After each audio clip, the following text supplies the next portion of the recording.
नमस्कार, आज आपण बनवणार आहोत चिकन बिर्याणी। चिकन बिर्याणीसाठी मी अर्धा किलो चिकन घेतलं आहे। यामध्ये घालूया हळद, मीठ, दही घालायचे आपल्याला, हिरवी मिरची बारीक केली, अद्रक लसूण, बिर्याणी मसाला, थोडंसं तिखट, थोडीशी धना पावडर हे आपल्याला मिक्स करून घ्यायचं आहे आणि अर्धा तास फ्रीजमध्ये ठेवायचं आहे।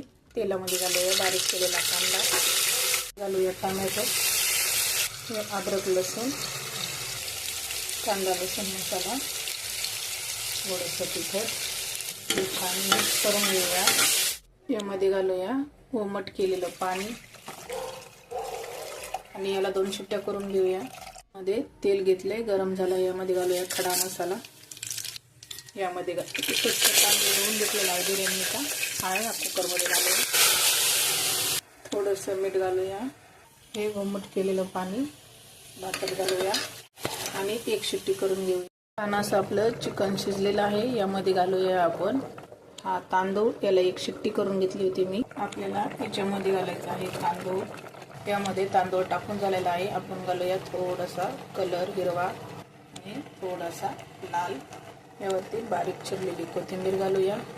2 मिनिटं बारीक गॅसवरती आपल्याला ठेवायचं आहे। बिर्याणी तयार झालेली आहे। अशा छान छान रेसिपींसाठी लाईक करा, फॉलो करा। थँक्यू।